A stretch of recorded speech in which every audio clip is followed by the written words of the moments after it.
ഉണ്ണികൃഷ്ണൻ പോറ്റി പറ്റിക്കപ്പെടുകയായിരുന്നോ എന്നുള്ള ചില സംശയങ്ങളുണ്ട്. അതോടൊപ്പം തന്നെ ഉണ്ണികൃഷ്ണൻ പോറ്റി ഒരു മണ്ടനായിരുന്നോ എന്ന് ചിന്തിക്കുന്ന ആളുകളുണ്ട്. സ്വർണ്ണപ്പാളികളിലെ സ്വർണം എവിടെയാണ്?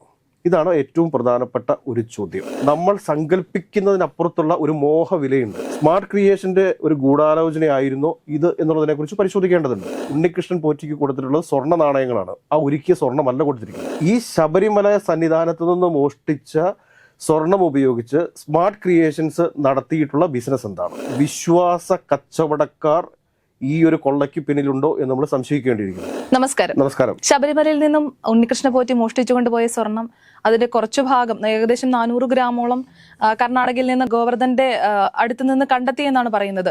ഇനി ഈ കേസിലെ തുടർക്കഥ അല്ലെങ്കിൽ തുടർ അന്വേഷണം ഏത് തരത്തിലായിരിക്കും മുന്നോട്ട് പോവുക? നിഗൂഢതകൾ നിറഞ്ഞതാണ് ഈ ഒരു അന്വേഷണം എന്ന് നമുക്ക് പറയേണ്ടി വരും. കാരണം എന്താണെന്ന് ചോദിച്ചു കഴിഞ്ഞാൽ, ഇവിടെ ഉണ്ണികൃഷ്ണൻ പോറ്റി പറ്റിക്കപ്പെടുകയായിരുന്നോ എന്നുള്ള ചില സംശയങ്ങളുണ്ട്. അതോടൊപ്പം തന്നെ ഉണ്ണികൃഷ്ണൻ പോറ്റി ഒരു മണ്ടനായിരുന്നോ എന്ന് ചിന്തിക്കുന്ന ആളുകളുണ്ട്. അതോ ഉണ്ണികൃഷ്ണൻ പോറ്റി അതിക്രൂരനായ ഒരു ക്രിമിനൽ ആണോ എന്ന് ആളുകൾ ചിന്തിക്കുന്ന ഒരു അവസ്ഥയിലേക്കാണ് കാര്യങ്ങൾ പോയിക്കൊണ്ടിരിക്കുന്നത്. ഇവിടെ നമ്മൾ മനസ്സിലാക്കേണ്ട കാര്യം എന്താണെന്ന് വെച്ച് കഴിഞ്ഞാൽ, ശബരിമലയിൽ നിന്ന് മോഷ്ടിച്ച സ്വർണ്ണമല്ല, ശബരിമലയിൽ പൂജയൊക്കെ നടത്തിക്കൊണ്ടിരുന്ന സ്ഥലത്ത്, അതായത് സന്നിധാനത്ത് നിന്നും കൊണ്ടുപോയിരിക്കുന്ന സ്വർണ്ണമല്ല ഉണ്ണികൃഷ്ണൻ പോറ്റി ഈ പറയുന്ന ഗോവർദ്ധന്, അതായത് ബെല്ലാരിയിലെ സ്വർണ്ണക്കടക്കാരന് കൊടുത്തിട്ടുള്ളത്. അത് സ്വർണ്ണ നാണയങ്ങൾ ആണ് എന്നാണ് ഗോവർദ്ധൻ പറയുന്നത്.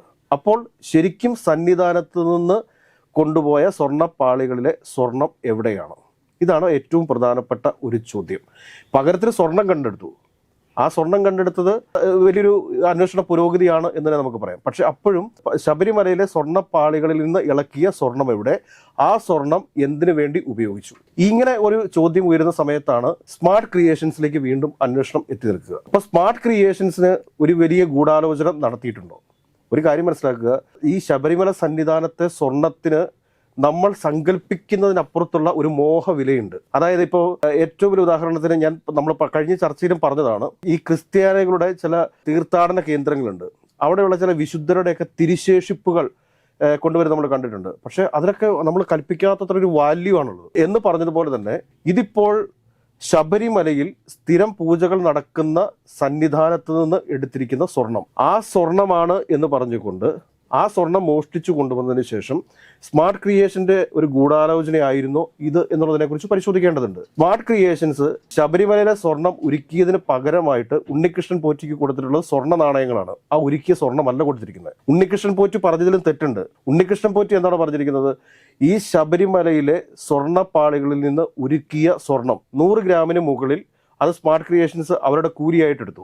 ബാക്കി വരുന്ന 400 ഗ്രാമിന് മുകളിലുള്ള സ്വർണം അത് ഉണ്ണികൃഷ്ണൻ പോറ്റി ഏൽപ്പിച്ചു. ഇതാണ് സ്മാർട്ട് ക്രിയേഷൻസ് പറഞ്ഞിട്ടുള്ളത്. സ്മാർട്ട് ക്രിയേഷൻസ് ഉണ്ണികൃഷ്ണൻ പോറ്റിക്ക് കൊടുത്തിട്ടുള്ളത് ഈ 400 ഗ്രാം സ്വർണം എന്ന് പറയുന്നത്, അല്ലെങ്കിൽ 400 ഗ്രാമിന് മുകളിലുള്ള സ്വർണം എന്ന് പറയുന്നത് ശബരിമലയിൽ നിന്ന് മോഷ്ടിച്ചിട്ടുള്ള സ്വർണ്ണമല്ല. ഈ ശബരിമല സന്നിധാനത്ത് നിന്ന് മോഷ്ടിച്ച സ്വർണം ഉപയോഗിച്ച് സ്മാർട്ട് ക്രിയേഷൻസ് നടത്തിയിട്ടുള്ള ബിസിനസ് എന്താണ്? കാരണം അതിന്റെ ചെറിയൊരു തകിട്, ഇപ്പൊ 0.1 ഗ്രാം ഉള്ള സ്വർണമാണെന്ന് വിചാരിക്കുക. ഇതൊക്കെ കച്ചവടം നടക്കുക രഹസ്യ സ്വഭാവത്തോടു കൂടിയാണ്. ശബരിമല ഭക്തർക്കിടയിൽ വളരെ രഹസ്യ സ്വഭാവത്തോടു കൂടി ഇവർ ഇത് വിപണനം ചെയ്തിട്ടുണ്ടാവാം. അത് മോഹവിലയ്ക്കായിരിക്കും വിപണനം ചെയ്തിട്ടുണ്ടാവുക. ശബരിമലയിലെ സ്വർണം പൂശുന്നതിന് വേണ്ടിയിട്ട് സ്വർണ്ണപ്പാളികൾ കൊണ്ടുവന്നപ്പോൾ അത് മാറ്റി പുതിയ സ്വർണം പൂശുന്നതിന് വേണ്ടിയിട്ട് വന്ന സമയത്ത് ആ സന്നിധാനത്തെ പാളികളിൽ ഇരുന്ന സ്വർണമാണ് ഇത് എന്ന് പറഞ്ഞു കഴിഞ്ഞാൽ എല്ലാവരും വാങ്ങിക്കില്ലേ? നിത്യപൂജ നടന്നുകൊണ്ടിരിക്കുന്ന ഒരു സ്ഥലമാണ് ശബരിമല എന്ന് പറയുന്നത്.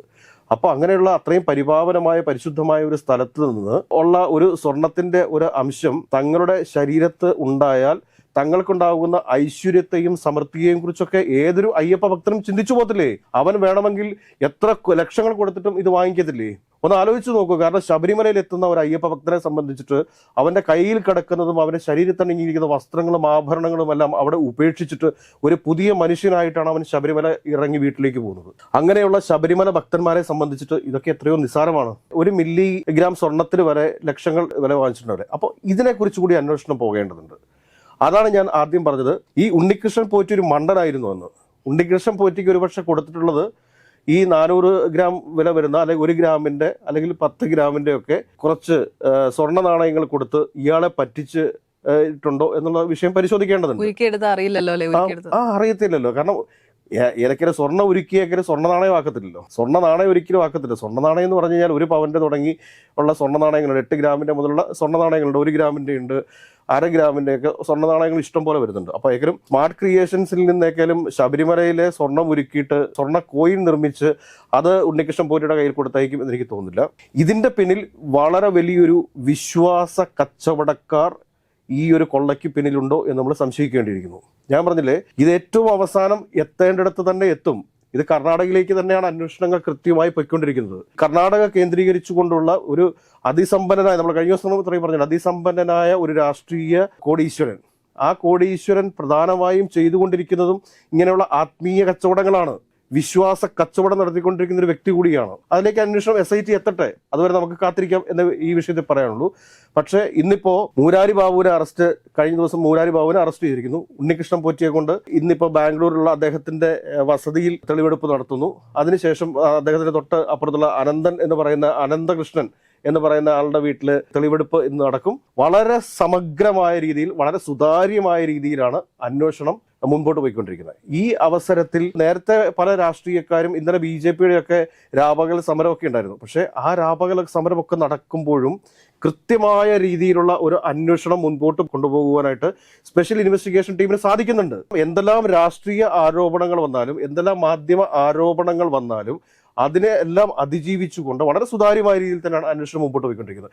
ഈ കഴിഞ്ഞ ദിവസങ്ങളിലൊക്കെ വാർത്താ മാധ്യമങ്ങളൊക്കെ കാണിച്ചിരുന്ന ഒരു അമിത ആവേശം, അതായത് സർക്കാരിനെ പൂർണ്ണമായും പ്രതിക്കൂട്ടിൽ നിർത്തുക, ദേവസ്വം മന്ത്രിയെയും മുഖ്യമന്ത്രിയെയും പ്രതിക്കൂട്ടിലാക്കാൻ വേണ്ടിയിട്ട് നടന്ന ശ്രമങ്ങളൊക്കെ പൊളിഞ്ഞു വീണുകൊണ്ടിരിക്കുകയല്ലേ. ശബരിമല വലിയൊരു ലോട്ടറി ആയിട്ടാണ് പ്രതിപക്ഷ പാർട്ടികളൊക്കെ കണ്ടിരുന്നത്.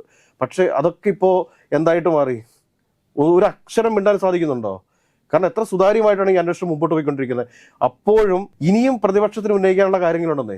നിരുത്തരവാദപരമായ കാര്യങ്ങൾ ചെയ്തിട്ടുള്ള ദേവസ്വം ബോർഡിനെതിരെയൊക്കെ വേണമെങ്കിൽ പ്രതികരിക്കാവുന്നുള്ളൂ, പക്ഷെ പ്രതികരിക്കുന്നില്ലല്ലോ. നിരുത്തരവാദപരമായിരുന്നു ദേവസ്വം ബോർഡ് എന്തുകൊണ്ടാണ് ഉത്തരവാദിത്തങ്ങൾ നിറവേറ്റാതിരുന്നത്? ഒരു സ്ഥാനത്ത് ഒരു വ്യക്തി ഇരിക്കുമ്പോൾ, അല്ലെങ്കിൽ ഒരു സ്ഥാനത്ത് ആളുകൾ ഇരിക്കുമ്പോൾ ആ ഉത്തരവാദിത്വം നിറവേറ്റാൻ വേണ്ടിയിട്ടല്ലേ. ഞാൻ അത് അറിഞ്ഞില്ല, ഞാൻ കണ്ടില്ല, കേട്ടില്ല എന്ന് പറയുന്നതിൽ എന്തെങ്കിലും അർത്ഥമുണ്ടോ? കാരണം കഴിഞ്ഞ ദിവസവും കോടതി എന്താണ് പരാമർശിച്ചിരിക്കുന്നത്? ദേവസ്വം ബോർഡിന്റെ പ്രസിഡന്റിന് അന്നത്തെ 2019 പത്മകുമാറിന് ഇത് ചെമ്പാണ് എന്ന് രേഖപ്പെടുത്തുന്നത് കണ്ടിരുന്നു. പക്ഷെ അത് വായിച്ചു നോക്കി അദ്ദേഹത്തിന്റെ ഒരു ഉത്തരവാദിത്വം നിറവേറ്റേണ്ടതല്ലേ? മറിച്ച് അവിടുത്തെ ദേവസ്വം ഉദ്യോഗസ്ഥരെ അമിതമായി വിശ്വാസത്തിലെടുത്തതല്ലേ ഇത്ര വലിയൊരു പ്രശ്നത്തിന് കാരണമായത്? കാരണം ഒരു കാര്യം മനസ്സിലാക്കേണ്ടതെന്ന് വെച്ച് കഴിഞ്ഞാൽ, ഒരു പൊളിറ്റിക്കൽ സംവിധാനത്തിന്റെ ഭാഗമായിട്ട് തന്നെയാണ് പത്മകുമാർ ശബരിമലയിൽ ദേവസ്വം ബോർഡിന്റെ പ്രസിഡന്റായിട്ട് അപ്പോയിന്റ്മെന്റ് ചെയ്യപ്പെടുന്നത്. അദ്ദേഹത്തിന് ഏതെങ്കിലും തരത്തിലുള്ള ഒരു വീഴ്ച ഉണ്ടായിക്കഴിഞ്ഞാൽ അത് ഒരു സർക്കാരിന്റെയും ഒരു പാർട്ടിയുടെയും വീഴ്ചയായിട്ട് മാറും എന്ന് മനസ്സിലാക്കാനുള്ള സാമാന്യ ബോധം പത്മകുമാറിന് ഉണ്ടാവേണ്ടതായിരുന്നില്ലേ? അതുകൊണ്ട് ഇനി വരുന്ന ദേവസ്വം ബോർഡ് പ്രസിഡന്റുമാരാണെങ്കിലും ചെയ്യേണ്ടത് എന്താണെന്ന് ചോദിച്ചു കഴിഞ്ഞാൽ, ഏൽപ്പിക്കപ്പെട്ടിരിക്കുന്ന ഉത്തരവാദിത്തങ്ങൾ കൃത്യമായി നിർവഹിക്കാൻ വേണ്ടി തയ്യാറാവണം. പിന്നെ വേറൊരു കാര്യം ഞാൻ പറയട്ടെ, നമ്മൾ സംശയിക്കേണ്ട മറ്റൊരു വസ്തുത കൂടിയുണ്ട്. ഇപ്പൊ ഈ ഉണ്ണികൃഷ്ണൻ പോറ്റി ഈ പറഞ്ഞ ഗോവർദ്ധന് കൊടുത്തിരിക്കുന്ന സ്വർണ്ണ നാണയങ്ങൾ ഒരു പക്ഷേ ശബരിമലയിൽ നേർച്ചയായി വീണിട്ടുള്ളതാണെങ്കിലോ? ദേവസ്വം വിജിലൻസ് സംസ്ഥാനത്തെ എല്ലാ ദേവസ്വം ക്ഷേത്രങ്ങളിലും പരിശോധന നടത്താൻ വേണ്ടി തീരുമാനിച്ചിരിക്കുകയാണ്.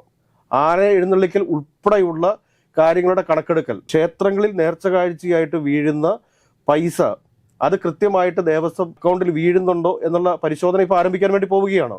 കാര്യങ്ങൾ കൂടുതൽ സങ്കീർണമാവുകയാണ്, അല്ലെങ്കിൽ കാര്യങ്ങളെ കൂടുതൽ സുതാര്യമാക്കാൻ വേണ്ടിയിട്ടുള്ള ഒരു ശ്രമം ഇപ്പോഴാണ് ദേവസ്വം ബോർഡിന്റെ ഭാഗത്തുനിന്ന് ഉണ്ടാകുന്നത്. ഇതിനൊക്കെ മുമ്പ് ഈ ദേവസ്വം വിജിലൻസ് ഒക്കെ ഉറങ്ങിക്കിടക്കുകയായിരുന്നോ എന്ന് നമുക്ക് സംശയമാണ്. ദേവസ്വം വിജിലൻസ് എന്തിനു വേണ്ടിയിട്ടാണ്? ദേവസ്വം ബോർഡിൽ ഏതെങ്കിലും തരത്തിലുള്ള അഴിമതിയോ കാര്യങ്ങളോ നടക്കുന്നുണ്ടെങ്കിൽ അത് കൃത്യമായി കണ്ടുപിടിക്കാൻ വേണ്ടിയിട്ടാണ്. ഈ ദേവസ്വം വിജിലൻസ് നൽകിയിട്ടുള്ള റിപ്പോർട്ട് കൃത്യമായിട്ട് ദേവസ്വം ബോർഡ് പരിഗണിച്ചിട്ടുണ്ടോ ഇല്ലയോ എന്ന് കൂടി പരിശോധിക്കണമെന്നേ. ഞാൻ പറയുന്നത് വളരെ സുതാര്യമായിട്ട് തന്നെയാണ് ഇപ്പോൾ അന്വേഷണം മുൻപോട്ട് പോയിക്കൊണ്ടിരിക്കുന്നത്.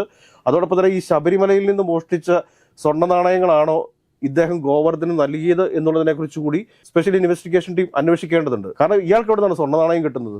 ശബരിമലയിലെ സ്വർണ്ണപ്പാളികളിൽ നിന്ന് ഏതൊക്കെയായാലും അതൊരുക്കി അത് സ്വർണ്ണ നാണയമാക്കി ഇദ്ദേഹത്തിന്റെ കൈവശം കൊടുത്തയക്കുമെന്ന് നമുക്ക് തോന്നുന്നില്ല. ഏതൊക്കെയായാലും ശബരിമലയിൽ സന്നിധാനത്ത് പൂജയൊക്കെ ചെയ്തിട്ടുണ്ടായിരുന്ന ആ ഒരു സ്വർണം പൂശിയ പാളികളിലെ സ്വർണം അത് എവിടെയോ നഷ്ടപ്പെട്ടിരിക്കുന്നു. ഇനി വീണ്ടെടുക്കുന്നത് പുതിയ സ്വർണമാണ്, അത് ഗോവർദ്ധൻ തരുന്ന സ്വർണമാണ്. ആ സ്വർണം കിട്ടിയതുകൊണ്ട് കാര്യമില്ല. പക്ഷെ ഈ ശബരിമലയിലെ സ്വർണം ഉരുക്കി ആർക്ക്, അത് എങ്ങനെ വിറ്റു, അതുകൊണ്ട് ഇവർക്കുണ്ടായ സാമ്പത്തിക നേട്ടം എന്താണ് എന്നുള്ളതിനെ കുറിച്ചൊക്കെ വളരെ വിദഗ്ധമായ ഒരു അന്വേഷണം മുമ്പോട്ട് പോകേണ്ടതായിട്ടുണ്ട്. അത് വരും ദിവസങ്ങളിൽ ഇതിൽ നടന്നിട്ടുള്ള കോടികളുടെ അഴിമതി അല്ലെങ്കിൽ കോടികളുടെ തട്ടിപ്പ്, വിശ്വാസ തട്ടിപ്പ് പുറത്തു വരും എന്ന് തന്നെ നമുക്ക് പ്രതീക്ഷിക്കാം.